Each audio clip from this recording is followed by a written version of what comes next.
Welcome back to a Yorkshire Lad Talks Football and welcome to another video. We've just finished watching Tottenham Hotspur 1, Manchester United 3. Yes, I don't usually talk about Man United. Yes, I usually talk about Chelsea, but when a game comes off like this, a game in the top six, I've discussed already that I will talk about other content to do with the footballing world. And when a game like this happens, I have to talk about it. So yeah, we're going to talk about it, break down the game. It was a fabulous game. Let's start with that. It was just a brilliant game all round. First half delivered. Spurs took the lead. Heung-min Son scored in the first half after United had a goal disallowed. Edinson Cavani gave United the lead. Well, so they fought in that first half. It was overturned by a ridiculous decision, absolute ridiculous VAR decision. Son was alleged to have been hit in the face by McTominay, Scott McTominay, but it was so soft. He literally flicked him in the eye, or whatever you want to call it. But you have to fend people off in football. And he had his goal disallowed, unfairly as well.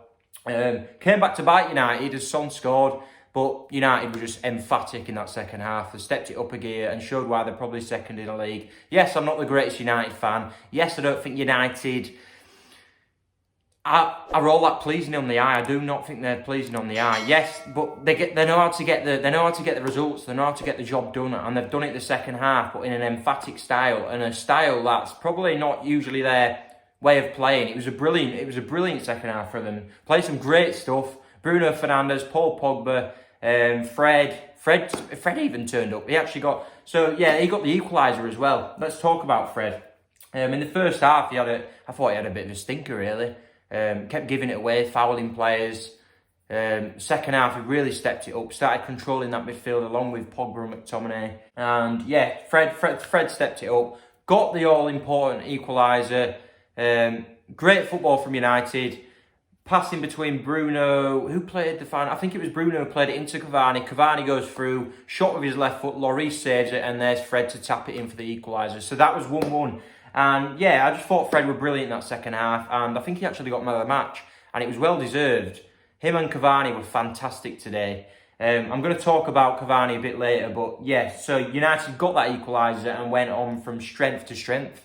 Who got the second goal? And then Cavani got the second goal, yeah. Brilliant football again from United. Bruno took it out wide to the right-hand side, managed to Megs Reguilon, I think it was, and then Greenwood, the super sub, comes on, whips a fantastic cross in with his brilliant left foot, his wonderful left foot, and Cavani's there, finds a bit of space in the box, and almost flying header, stoops low, nuts it in. And there's United 2-1 up, and in control as well. It could have been, second half they were creating chance after chance, and it could have been 4-5-1 in the end. They were breaking every single attack. Spurs did pose a little bit of a threat from set pieces, but United had it in the second half, and they wrapped it up with a Mason Greenwood third. Cavani giving it to Pogba.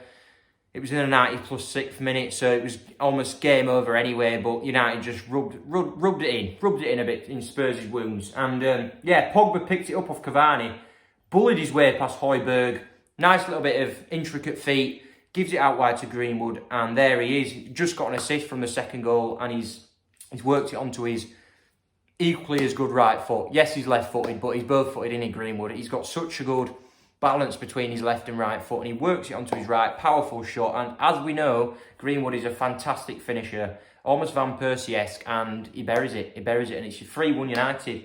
And let's go on to Spurs a bit. They went 1-0 up, and they've thrown away a lead once more, like they have done so many times recently. That's 2 in 2 weeks now in the Premier League. Last time against Newcastle, they were 2-1 up, I think, and Joe Willock scored in the 85th minute to get the equaliser. But they've done it again, they've thrown it away. And it's because, I'm telling you, it's because of Jose's style.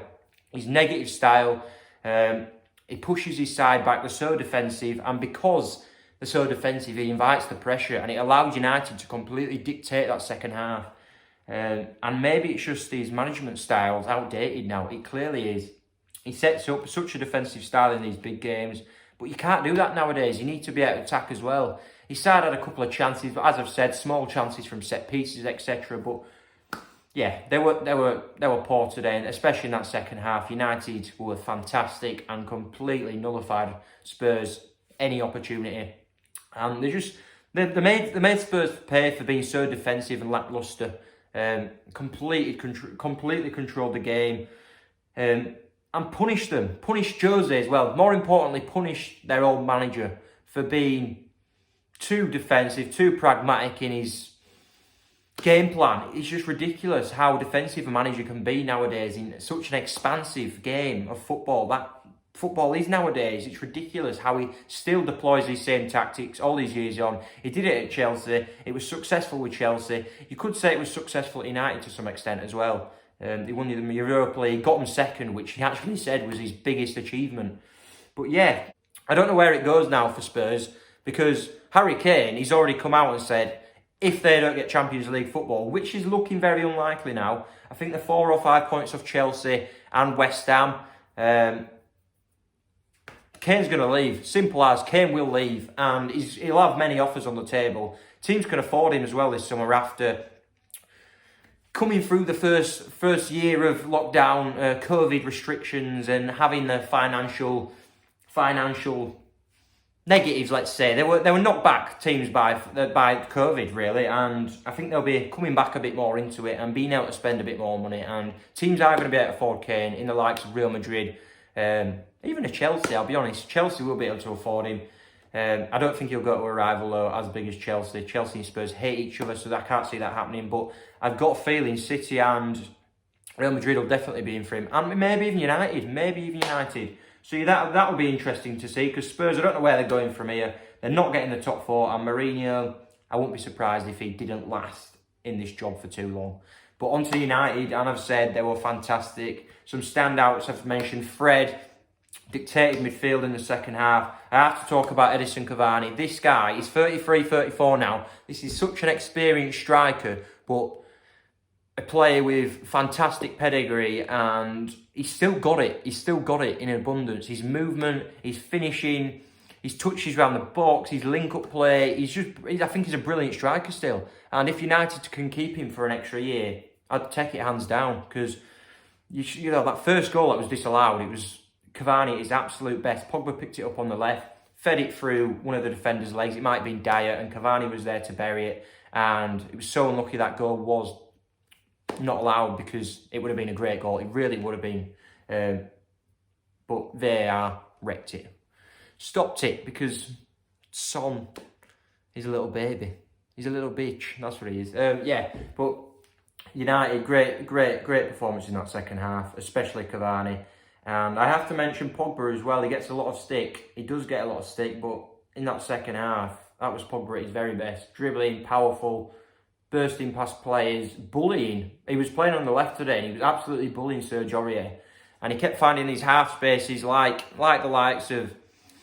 Yeah, he kept finding the spaces that Bruno usually find. But and he was so effective, because he kept finding these pockets of spaces, driving with it, beating his men, using his power.